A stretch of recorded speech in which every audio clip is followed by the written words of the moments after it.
Yeah, it's an impressive work. So hello, everyone. I see that we're recording. So let me just set up this. Oh.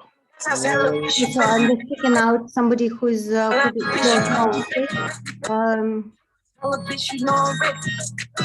Here, okay, sorry. Okay. I mean, if that's someone's idea of creative refusal, it's sort of, I don't know, puerile. Yeah, I'll just leave it at that. So hello again, everyone.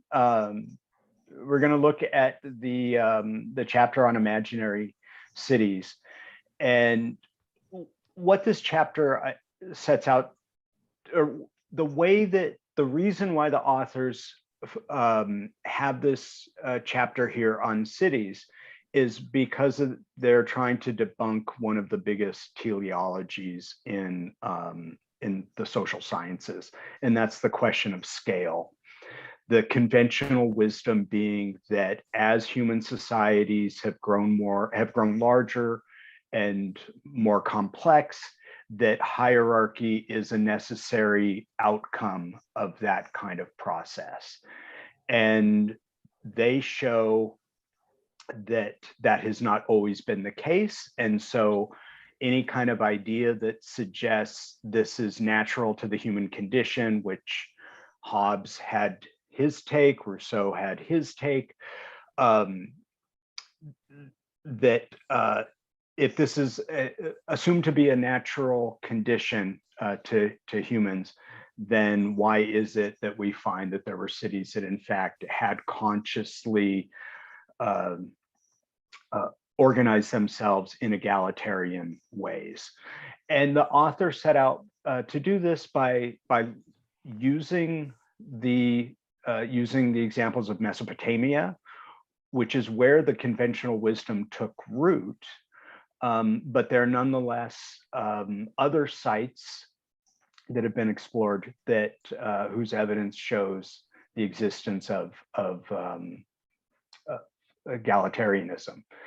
They then turn to the Ukrainian mega sites, Uruk, and the Indus civilization, which archaeologists know is a nameless civilization because of the refusal of its people to put personal identifications on objects.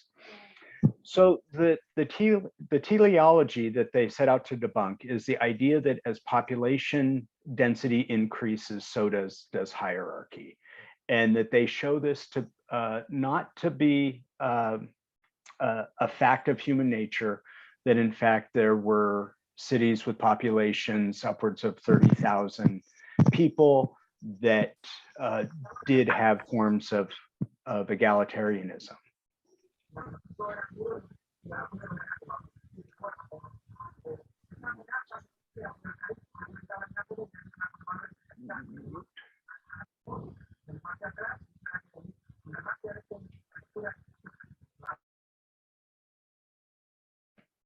One second, please. Okay.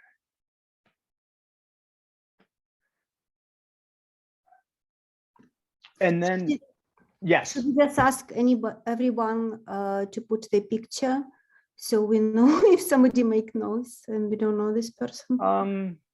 I'm okay. I was just looking to see if the button where I can mute if there's some background noise, because the background noise can be distracting, at least to my ear. But I'll continue. So they use several examples of cities where egalitarianism existed, and they conclude the chapter with this wonderful I guess it would be an anecdote from Taosi, China, in the northern frontier with Mongolia. And there, around 2000 BCE, the city wall was raised. I'm quoting from the text, who they're quoting from an archaeologist. And the original functional division destroyed, commoners' residential areas now covered almost the entire site. The size of the city became even larger. The former palace area now included a poor quality rammed earth formation of about 2,000 square meters, surrounded by trash pits used by relatively low status people. The city was in a state of anarchy. And they go on to point out that there were mass burials with signs of torture and grotesque violations, what the author calls grotesque acts of political retribution. I highlight this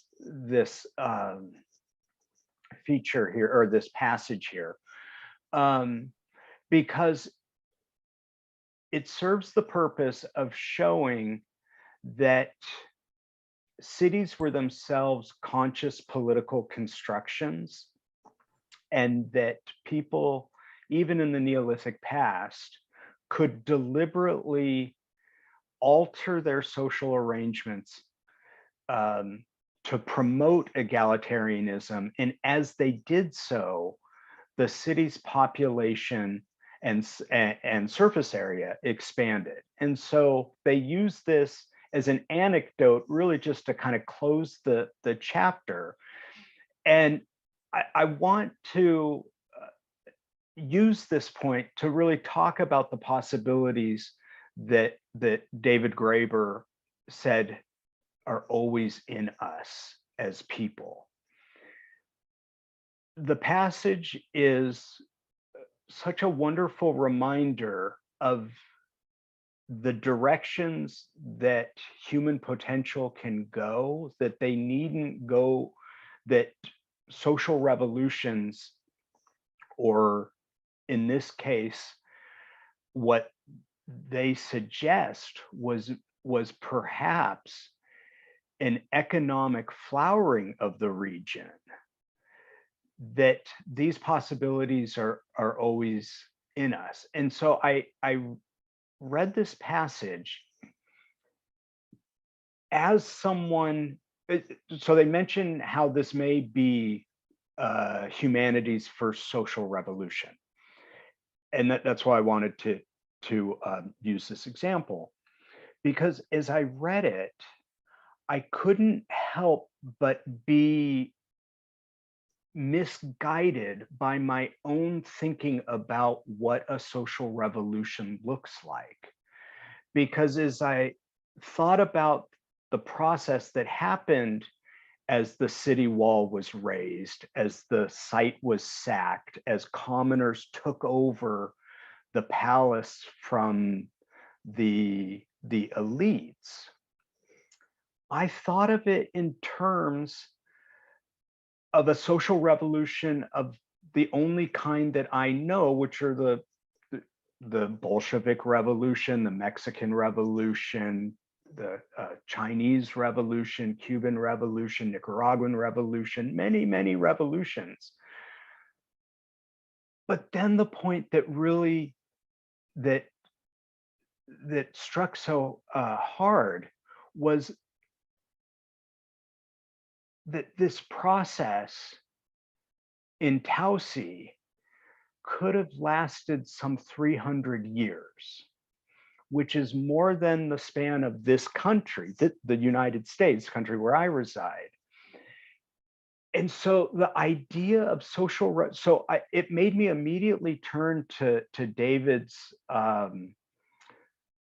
reminder that we wake up and make capitalism anew each day. And so the temporal scale there is hour by hour. And that's how I approach this idea of social revolution, hour by hour, and the idea that we can stop capitalism at any moment. And yet, with this very early social revolution that seems to have lasted as many as 300 years. And so it makes me wonder how do we make sense of time scale? Because maybe we right now, as we speak, are in the midst of a kind of revolution that archaeologists years later will see as the crumbling of an empire. So again, in even the most scholarly specific archaeological work, they're always pointing to this as alternate, these other possibilities when people consider themselves as part of a conscious political project that we each day can decide to make or walk away from, we collectively. And it's a real reminder of for me of how creative refusal can be practiced in a daily way, but also can be connected to longer term projects that constitute eras or epochs. So that's the idea that really leapt out to me as I was reflecting on this chapter. I'd love to hear any of the thoughts that any of the takeaways that you all had. Feel free to use the hand function, or Nika, or just. Yeah, I also wanted to ask, what do you guys think about technology and the progress and civilization? Because I was discussing with Cory Doctorow, the science fiction writer, about Fight Club. He was commenting on the Fight Club with Michael Hudson and Piketty. He was reasonably saying that now we have this technology of surveillance that is insane, and we can extract debts from anybody because we can track everywhere, everyone. But then in this chapter, they're writing about each one city that even in Latin America, they didn't have any technology. They didn't have animals even. They didn't even invent yet the wheel, but still it was like a massive settlement, like huge, that was egalitarian and pretty advanced, and the people were living very well there. So that's kind of absolutely different idea of how technology can connect to, yeah, Michael, I'm transferring to you. I didn't want to interrupt. I was just going to say that I found the issue of scale, which runs through this chapter, was kind of very much quite a corrective to me, because I always think of scale. I think of that as like, oh, look, we're not really looking at scale. And particularly as an anarchist who uses kind of consensus process, you end up in this kind of thing. It's like, oh, it's a lot harder to do consensus process with 200 people. And that kind of basic technology of working with a group of 3 or 5 people to have a discussion, even these reading groups, when they come to be much larger, you spend more time listening. There's a lot, the ratio of your listen to talk and being able to ask a question, whether that scale becomes difficult. And so this, as an argument that scale isn't necessarily that way, I find really interesting, very exciting. And it is kind of a confrontation with like the modern idea of the, mega city. And because of the internet, we're seeing this scale of interaction is massively increasing right now.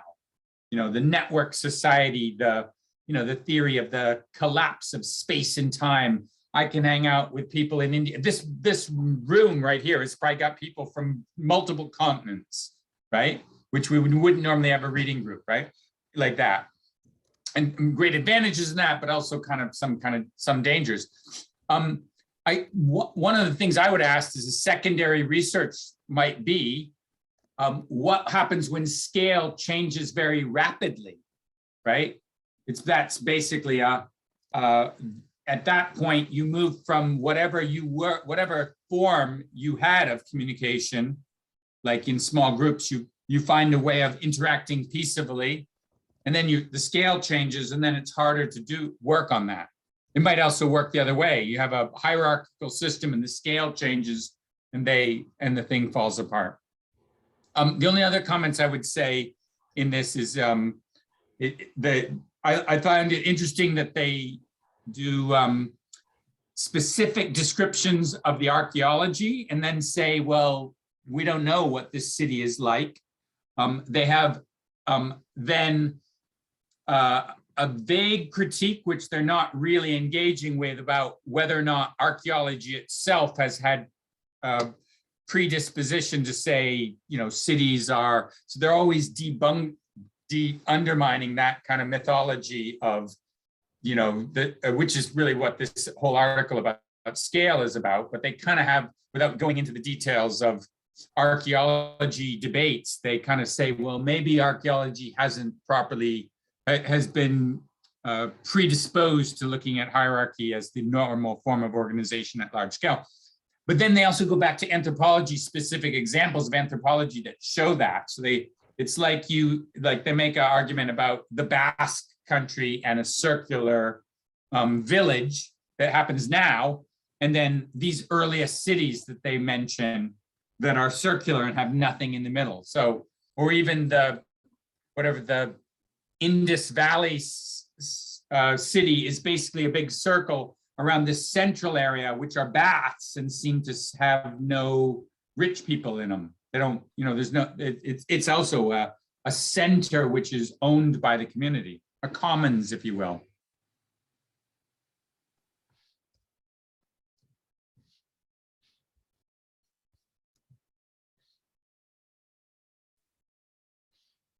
May I? Yeah, Nika or Simona? Oh, Nika? No, Simona, it's your turn. Okay. So I loved the beginning of the chapter, and not by chance, it's from my beloved Elias Canetti, Cities Begin in the Mind. And it's all about imagination and the way we imagine cities we live in, and we can suppose ancient people imagined their cities. And the first point is there's no need for everybody to know everybody and to meet or coordinate with everybody in a large human environment. Everybody is in connection with can very well be in connection with small groups, even many small groups. What the city is mainly identity. Citizens do identify themselves. And the second very important point is complexity isn't really a matter of centralization. Actually, it reminded me of baseline communism in depth. I mean, people self-organize in groups at a bottom level, and what centralization or sovereignty do is in fact the contrary of making it work.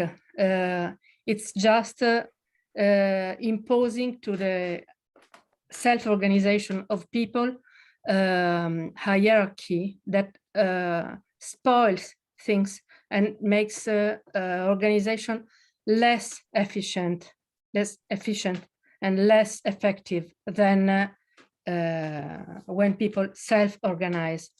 The chapter is about how ancient cities self-organized in neighborhoods that were connected in groups that lived in the city and self-identified as members of the city without the need to know everybody and without the need for a sovereign to superimpose his individual rationality on the complexity of the city.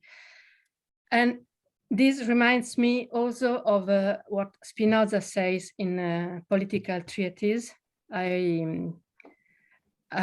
Like next week, we'll have a reading group about Spinoza. I remember you. And Spinoza makes of it an issue of, he makes like a physics of power. And he says simply the king's individual power will never be at level with the power of the multitude, with the complexity of multitude. So monarchy simply cannot exist physically because it's always the multitude that self-organizes itself as a complexity of strengths, of forces. And you simply cannot, as an individual, be aware of everything, be able to cope with this complexity. When you think you see a monarchy, a sovereign, it's actually an oligarchy. It's always an oligarchy or an aristocracy, a group that controls the city or the state. And so that's it's very important. This chapter is very, very important because actually the main objection to anarchism and to people's self-government is this one of scale and complexity. If a global society cannot be organized but by a centralization, a rational superimposed order, then there's no point in freedom, in self-organization. You can self-organize only the fringe of the reality, but the reality is the state and the United Nations and the global bureaucracy that governs us. If, on the contrary, people are able, as ancient cities proved, to self-organize at bottom level and to connect small forms of self-organization in a federalist way, with exchanges amongst groups, the problem of scale is overcome. Sorry, and we can imagine another world. This is crucial from my point of view. Can I just quickly ask Simona one question, if nobody else wants?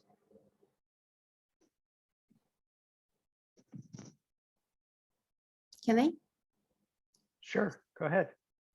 Okay, so physics of power Can you explain a little bit? Because so it was a description of the city that was set up as circles. And then it was also told about the cities on a vale that was more bureaucratic, and the landlords who's living outside and creating a small kind of fortress or living on the cliffs. So can you talk more, Simone, about Spinoza and the physics of power? Because maybe that's something that will explain about architecture, of how we design the space, not only socially, but also physically. Like I'm living now among architects, and they all talking always about, like, you know, how you design your apartment. I'm living in this amazing place that is architecture, like basically a sculpture. And I see how the space design affects us, like clearly. And when they talk about these different cities, they always talking about how it was arranged, like who was living, like rivers and you know, like where it was set up. So what is physics of power and the actual arrangements?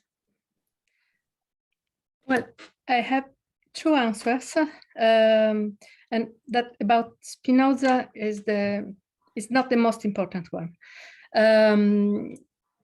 Actually, this issue concerns the collective intelligence and the role of individuals in face to collective intelligence.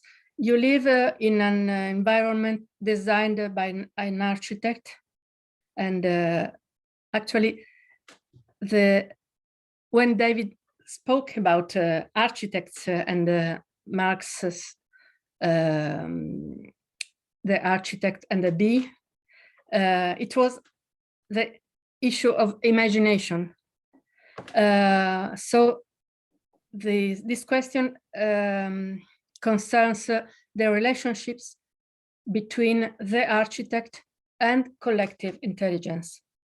And this is the same issue as the great man and the collective intelligence and of the intellectual and collective intelligence. So in my opinion, there is a binary relationship. The architect that designed your group of houses lived in an environment in a period when building such environments was a goal for architects. I remember Joe Ponti. I was in the university campus drawn by Joe Ponti in Urbino, and it was designed to have people connect and live together while having their spaces.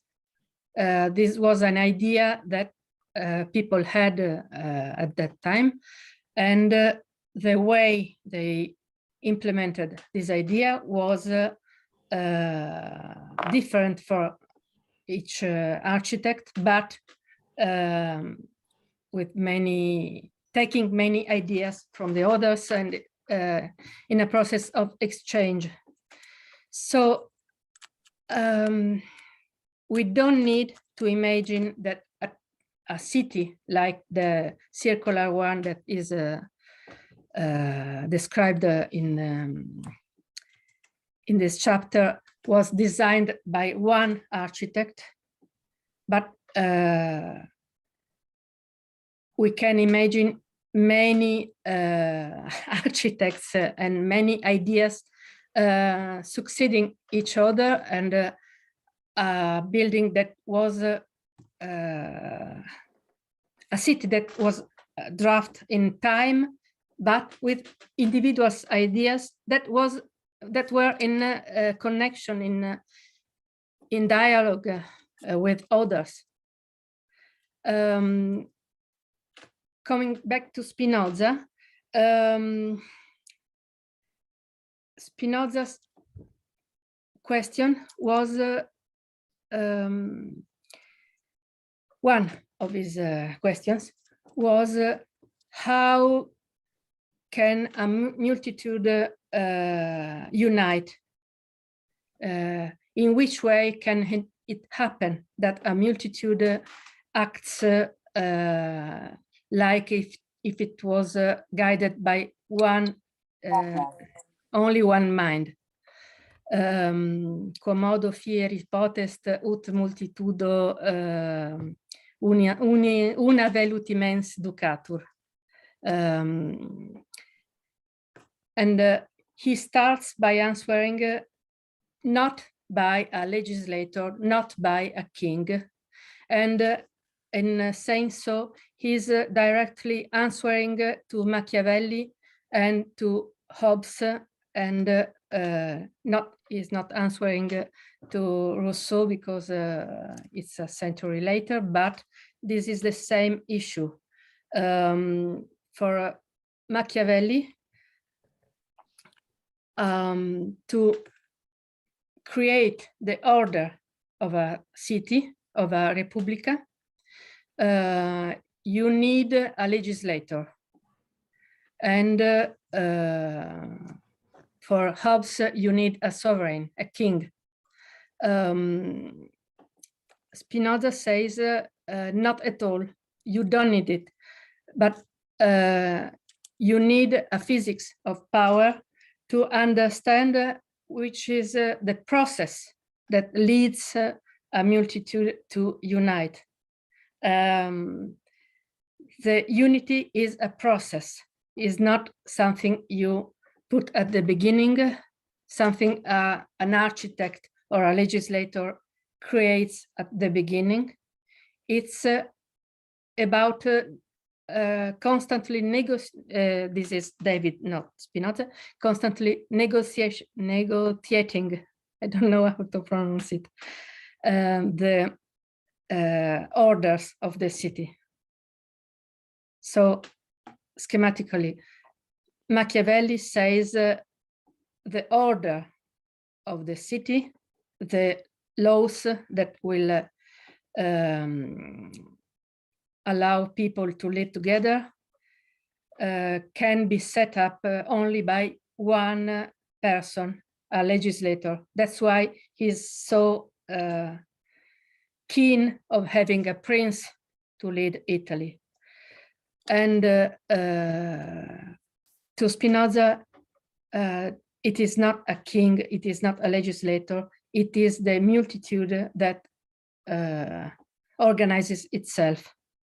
And the problem that Spinoza didn't solve because he died before completing the Tractatus, and the last chapter, that on democracy, is really the worst thing he ever wrote. But the question he asks himself is how can a huge group coordinate and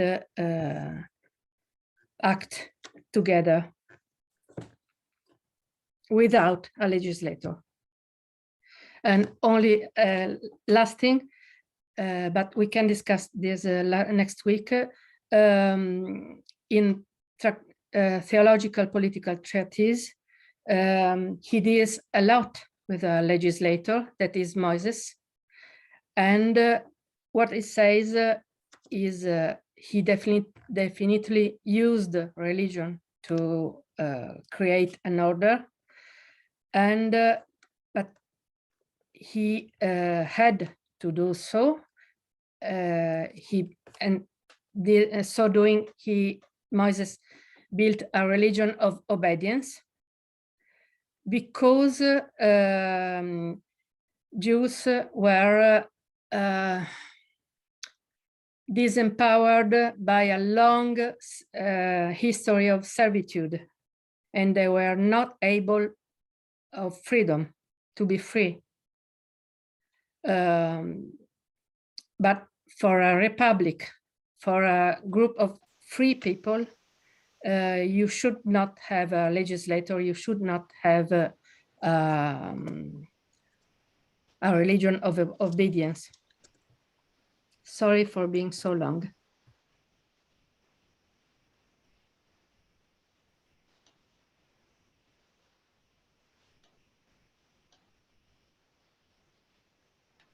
Heiko, are you asking for the floor? Sorry, no, I'm having trouble seeing everyone. Apologies. Failed to mute myself.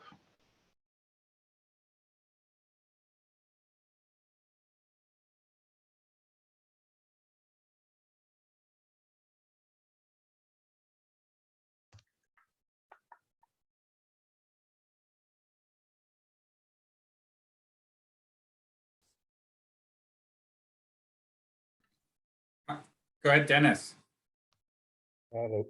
Hey, I'll put sorry. I put my camera on, but it goes off when I move too much, so it might go off. So one question that I finished the book today, so it's maybe a week ago that I read this chapter, and a lot came after it. So I'm not 100% sure anymore what was in this chapter and what wasn't. But and of course, like it's a wonderful book, and it's great how it opens up all these possibilities. But one question that I'm stuck with, and that I think when it comes to cities, and that is perhaps not so clear if you're mainly looking at the archaeological record, is a question of stuff like food, because this is Pierre Clastres' argument, right? Like, and that's part of this evolutionist thinking in a way that he claims once you get a group of people that doesn't need to be self-sufficient because they can steal from the peasants or whatever, then you get hierarchies, and that is because they don't need to feed themselves. And that I mean, the cities that are described here, 20,000 people with a lot of land around them, and you can kind of imagine that there's like corvée, which he talks about, and these kind of things. I don't remember if there's that much stuff in this chapter about how these cities fed themselves, because that seems to be one area in which there's a large potential for sort of like hierarchies to come up, right? Like cities we live now in are like super alienating structures, of course, and like if they want to redo the street that I live on, they're not going to ask the people who live on that street, etc. And these things could be organized differently. But once a city does reach a certain threshold, it's not going to be self-sufficient. I don't know. Was there stuff in this chapter about how these cities feed themselves, or whether there are, even though the city that like they might be built through like shared labor or through like circulating labor, etc. But where did they get their materials? Of course, there's a million different ways to do this, and like there's not one solution, as the book always shows, right? But it does seem to me that once a city does reach a certain threshold, it needs to rely on a large hinterland, and there's a large potential for like exploitative dynamics in that relation. But I'm not sure anymore what perhaps people who just read it can have some have that more clear in their mind, because I don't really remember. Nika, did you want to respond? Yeah, so it is exactly in this chapter. I think they're repeating a little bit what was in this, maybe not previous, but the chapter before, when they were talking about this creative agriculture, or how is it called? So they're doing this combination of things, gardening, and also they were hunting. It's difficult to find because it's such a big chapter, but if I would be able to find, I will just read it. It's a paragraph about that, exactly about what Dennis is asking. So they were doing a bunch of things, like, you know, everything. Also agriculture, also gardening, also they were collecting stuff, and also they were hunting, all in the same time. And I remember in Soviet Union, when the central supply in supermarket was lost, everything was empty. So people were doing exactly the same, and 70% of the food in the big cities was coming from the small plots of land, really tiny, that is the size of my apartment now, where the people were extensively gardening. And that was 70% of food in Soviet Union for the 10 years after the collapse. So it looks like, and it's not a couple thousand people. In this chapter, they're talking about much larger groups, like they were talking about 200,000 people that were surviving in this multiple sources of food. And everything else also, they were creating their own pottery. So it's all possible. And looks like archaeological evidence shows us that it's exactly what was going on. Well, but with 200,000 people, I find that hard to believe. Like if you assume that 1 hectare, if you do it very efficiently, can feed like 20 people, then 200,000 people would be 100 square kilometers. That's not the size of the city, right? Like there's a hinterland where it gets stuff from, and that's okay. Like that doesn't in itself, I think, imply exploitation of that hinterland. But there needs to be some sort of structure of how that's organized, right? Because 200,000 are not fed by the area of the city itself. That's just impossible. But anyway, like I'm not arguing against the book or anything. I was just wondering, like, yeah, if there was... I can't so quickly find it, but I maybe if Kenneth will talk, I will quickly look, and maybe I will be lucky to find this paragraph where I exactly describe the answer to Dennis' question. But Kenneth. Yeah, am I on? Okay. I still have Simona's question in mind, like as a sort of framing question for the conversation as it's forming right now. How do we form communities or cities or communities in the broader sense without the need for legislators? And it occurs to me that as it applies to that question of physics of power, I have not read Spinoza, by the way. I've been delinquent in my participation in these reading groups. But it occurs to me that as it applies to, just riffing off of that metaphor, physics of power, as it applies to cities and as it applies to 21st century communities, such as the internet or reading groups like this, a lot of it might involve the shaping of the technology itself, like who gets to be, so to speak, the architect. And what I mean by that is, I don't necessarily want to connote the position of the architect or the position of the legislator as a specialist, centralized or concentrated position. If everybody's an architect and everybody's a legislator, perhaps that might negate some of the sort of centralizing tendencies of certain technology, so to speak. And I have in mind here one thing I picked up from Ursula Le Guin, the idea of the hand mind, and how it might apply to imagination. It might be easier overall to apply imagination towards different possible realities if we let our hands do some of the imagining as well. Except, of course, the conditions for which we are able to do that varies from technology to technology. And with respect to how cities are built, for example, I have in mind the city I'm in right now, Toronto. I mean, to respond to the question about food, before settlement, this part of the world could feed itself even at a high level of population density, just because of all of the chestnuts. But of course, all of those chestnuts are now extinct in this part of the world. Now, as it's being built, all of the new housing in Toronto, they have no public spaces. There are no courtyards. There's no spaces for conviviality. They're essentially built as speculative endeavors. And of course, as housing, if you think of housing as distributed cognition, that does structure the way people's imaginations can extend.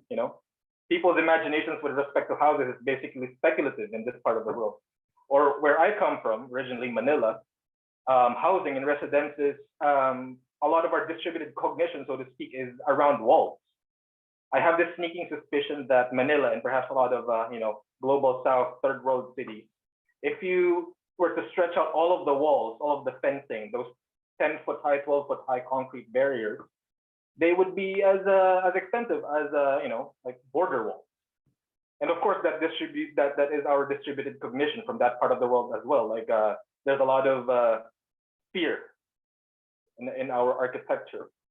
So if everybody were architects, and if everybody actually had the capability to architect, so to speak, perhaps that's one way that that quandary could be solved. And the thing that I have in mind right now is actually not cities, but communities like the internet, where a lot of the imagination right now seems to be captured by, like libertarian, utopianist, crypto bro, like the vision of Web 3.0 as decentralizing everything and so on, but it's really just a competition for burning as many fossil fuels as you can. And I'm wondering if perhaps the task here is to distribute the capability to architect or to design or to legislate, so to speak, the internet more broadly beyond this small sphere. If I can have a couple more minutes, my own interest in this book and in this chapter specifically is, or my way of focusing my reading on this, is that I am personally developing a mod for the computer game Civilization 4. I don't know how many of you are familiar with it, but it has this strong role in reinforcing the common sense. It's very influential amongst the privileged and influential demographic. If you teach a class, the know-it-all in that class likely has played it. It's Mark Zuckerberg's favorite game, to give an example. But it reinforces certain understandings of society and makes it seem like it was inevitable. Within the game, for instance, once bronze working is discovered, all of the AI players switch to slavery, as if to imply that slavery is an inevitable human condition. But that's just a sort of commonsensical knowledge that a lot of people in our lives might work with, and it kills the imagination. I suppose a lot of the work might perhaps be in reconfiguring these spaces, the internet, video games, pop culture, and so on and so forth, so that they are no longer, dead zones of the imagination. I'll stop there.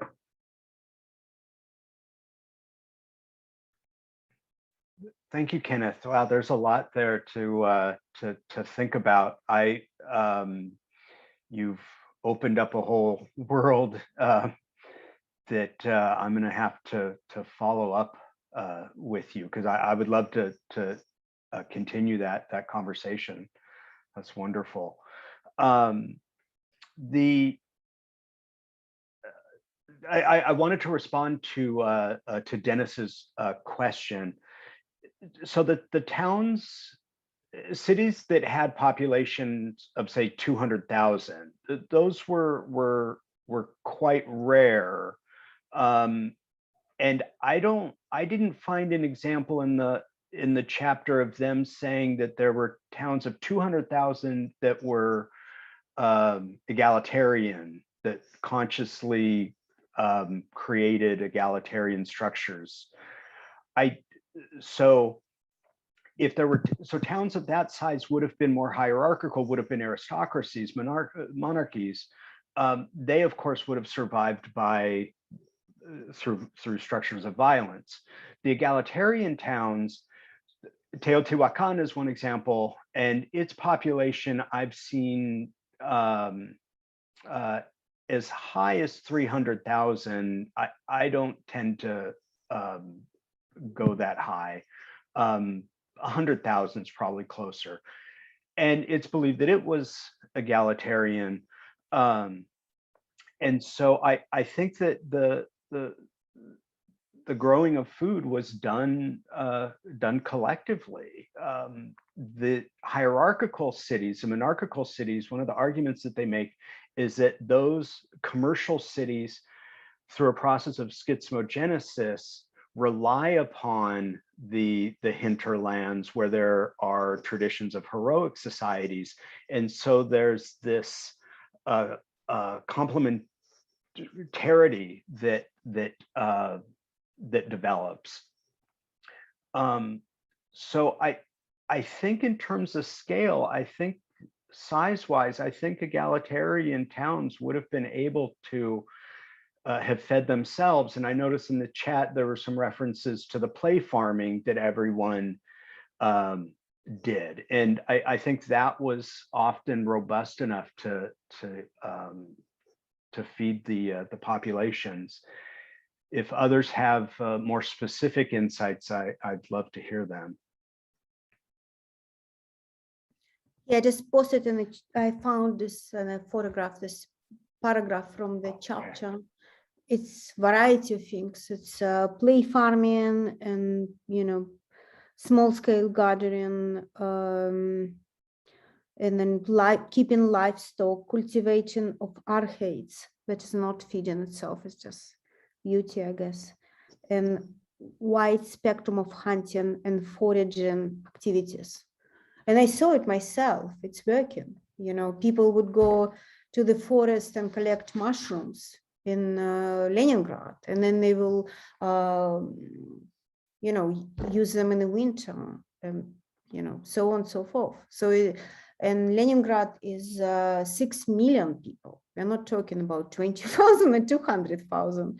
So, and the shops were empty. So that was for 10 years. So we can survive. That's not a problem of survival. It's not about food. And these guys didn't have any technology at all. So it's indeed what Simona was saying. It's about imagination, and also it's about how we invent this larger community. The other thing I want to ask, maybe Steven, as he was summarizing everything, it was very exciting thinking about the family, always the small unit in the beginning, and then you kind of build almost as a social relationship as an architecture. You always build the circles high and high up, and that's how it works. So it's something, it's a right proportion in between like your affinity group and this vast group of people, could be like 200,000, 20,000 or 5 million, or everybody in the world, doesn't matter how big, because in any case, you only can know 100 people personally. So the question is not how many people, the scale is about how we imagine them. Right. It really, you know, so much of reality is built on the mental scaffolding that we create, and how we make sense of that mental scaffolding, which is what allows David to make arguments like, you know, we could tomorrow wake up and decide not to do capitalism. And starting with the family as this, you know, very intimate relation of care, the mental scaffolding, when those relations exist merely as relations of care, we recognize the flexibility, the fluidity of them, because we are literally going, well, not literally, I apologize, but we are going in and out of each other's bodies. And so there's that fluidity there. Whereas when those relations of care at the most intimate level become structured by violence, there's then the threat of violence, and that threat of violence is what gives it, it's one of the things that gives it an appearance of being a more permanent kind of relation, because we are, I think, naturally wired to avoid pain, avoid violence inflicted upon ourselves. And so we're able to see that the networks needn't be hierarchical nor permanent if they're premised first on the flexibility of care. Yeah,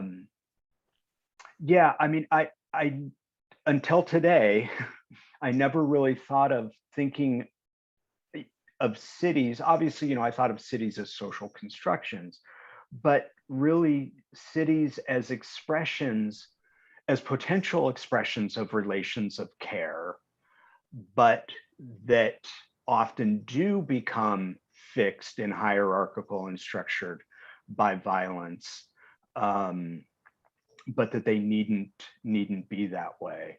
And so it's just a very their ability to bring in not only the time scale, but the social relations that we take to be a facet or an achievement of the so-called modern era, and how cities in the past could have been much more democratic, more caring places than the cities we have today. And it disabuses us of these notions of primitivism that still seem to make us think that we're evolving toward an inherently more free future. I want to be aware of the time. I see that it's 4, but if any others would like to chime in. Simona? If nobody else is before me, nobody else. Okay. So I want to answer Kenneth about if everybody is an architect. This is not exactly what I mean. I rather mean the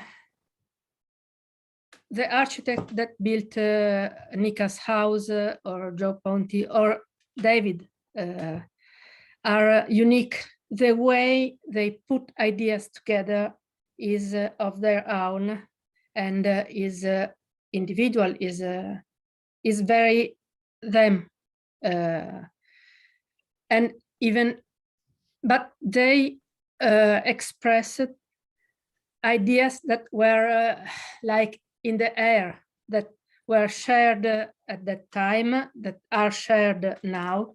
And a concept, an idea is partly what everybody understands, and partly a unique putting together other aspects, other ideas. So there's a circulation of ideas and also a unique way to put them together. And I was rereading in these days a book about philosophical anthropology and the crisis of this discipline. That and the author said what's in crisis is a philosophical anthropology based on a fixed idea of human beings. And this crisis is, the book is very old, is of 30 years ago. This crisis is brought in by the linguistic turn. And it is about human beings and human collective thinking, just like with language.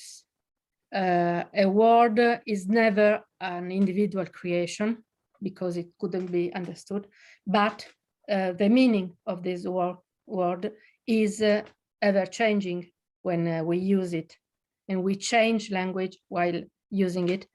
And another feature, what the change in philosophical anthropology is that we need to start understanding human beings and collective thought as process. And this is very much Whitehead process philosophy. And this is Spinoza, who changed the standing idea of substance that came from Aristotle into an ever-changing process, a productive, creative process of reality as a creative process. And I got lost.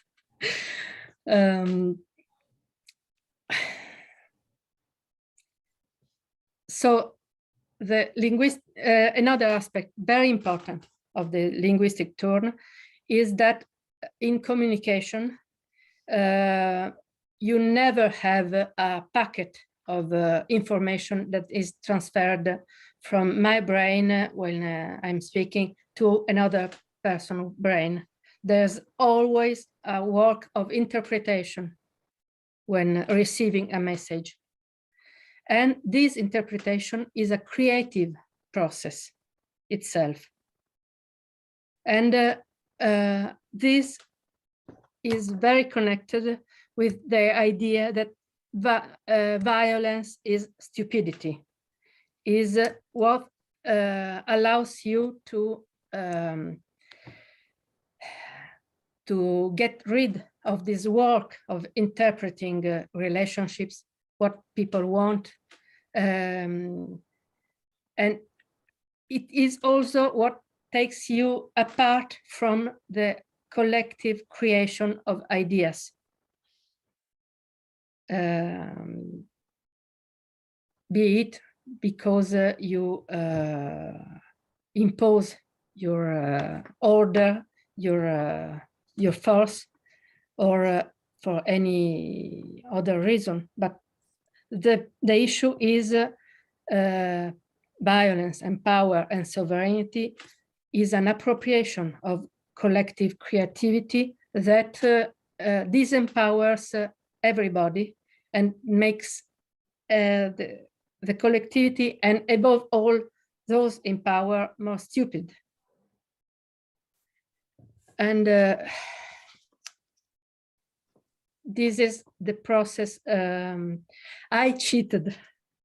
I have a technique for reading long books that so I finished the book with my technique. I reread everything, but I started from the last chapters, from the conclusion. So I know how it ends. And one of the point is exactly this idea that sovereignty and the state is just an appropriation of people's ability to self-organize and the process of self-organization described in this chapter, the corvées, the duty of the mutual aid that was organized, for instance, in Basque villages, has been appropriated by the state, by the sovereign. And I don't know if it's a spoiler, I think it's in chapter 10. The Inca Empire just imposed uniformity and taxes and transformed in debt what was obligation of mutual aid organized in villages and also between villages. So the crucial idea is mutual aid, creativity, collective intelligence, made also of interpretation of other people's ideas. All of this is what power appropriates and disempowers. It's not something the legislator or the sovereign creates.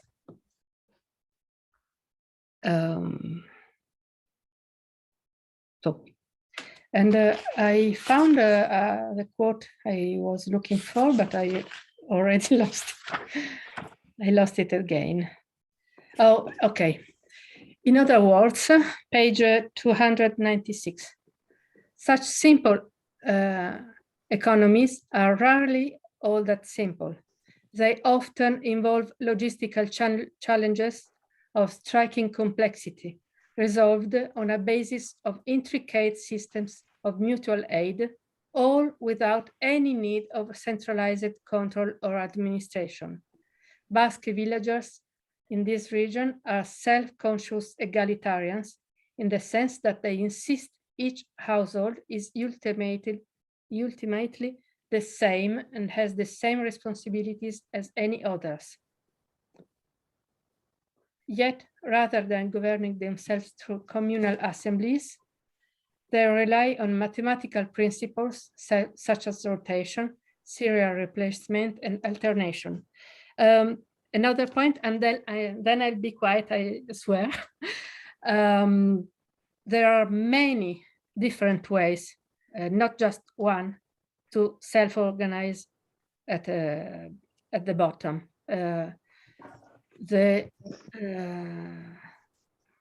There's many different ways are human creativity, human ability to negotiate and change all the time the social organization. There is no need for just one form of organization, just as there's no need for just one form of revolution.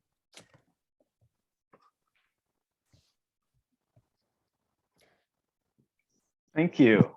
Nika, yes. Yes, just quickly following on what Simona said. My proposal is make next reading group again about this chapter, because it was so long and I don't think we cover everything. So maybe we can do in the next one in a week and a half again about this chapter, because, for example, it was a point here made about bureaucracy, relationship bureaucracy, about bureaucracy and warlords and militant aristocracy, and we are not able to cover that. And I think it's also beautiful, a lot of beauty here about architecture of the space. And maybe next time I can bring my friends architects, who's plenty of them here, and I can invite 6 people, give them this chapter. They didn't read the book. Some of them did, some of them don't, and I make them read that. And then we will have these people, and maybe I can ask them to present something about their idea about how the old city was constructed, like their analysis, because I'm spending my time now talking to them about how the space organized, how it affects human lives.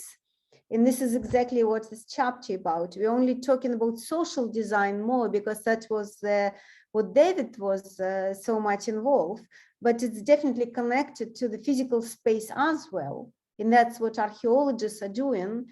So maybe we can spend 1 hour. I would love to spend 1 hour if everybody agree to speak about this.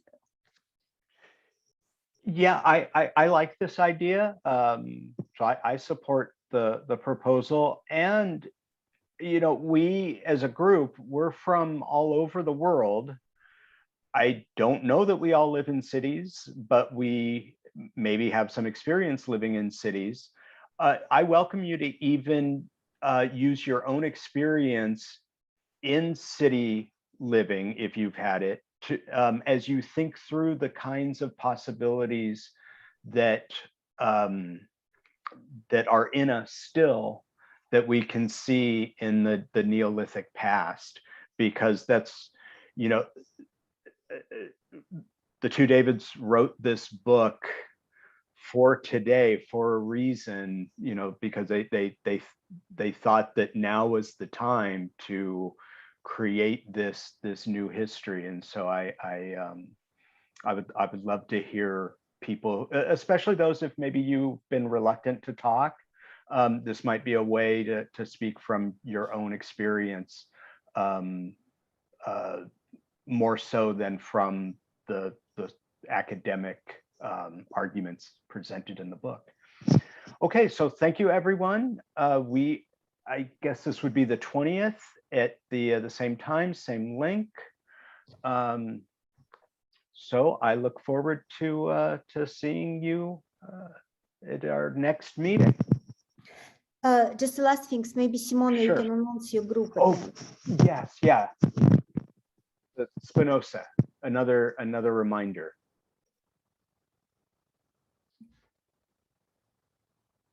Simona, is it next Thursday, right? So that would be Okay. the Yes, I had problem issues in unmuting myself. Yes, next Thursday, Spinoza political treatise. I'll share the file or the link to the file of the English translation in the mailing list. And if you can read it in Latin, it's better, but okay. I'll make connections. Yeah, okay. Was joking, kidding. So the first 5 chapters, it's not longer, the whole book is less than 60 pages, much less than one small chapter from David's. But what's very important to read is the first 5 chapters, and we'll discuss those 5. And I'll help with connections with other Spinoza's works, but I think this is a very useful starting point. Always start from the conclusion. Political treatise is the last work by Spinoza. It's unfinished. Actually, it lacks of the most interesting part, that is that on democracy. So that's why Tony Negri wrote a book about this treatise called Reliqua Desiderantur, the last, the other things that are the most interesting and important are those that are missing. But we can do with what we have, and it's strong and important. Okay. On the 13th, January the 13th, and always the same time. Russian New Year also, so we can have a champagne. Okay. All right. Bye-bye. Bye. Bye.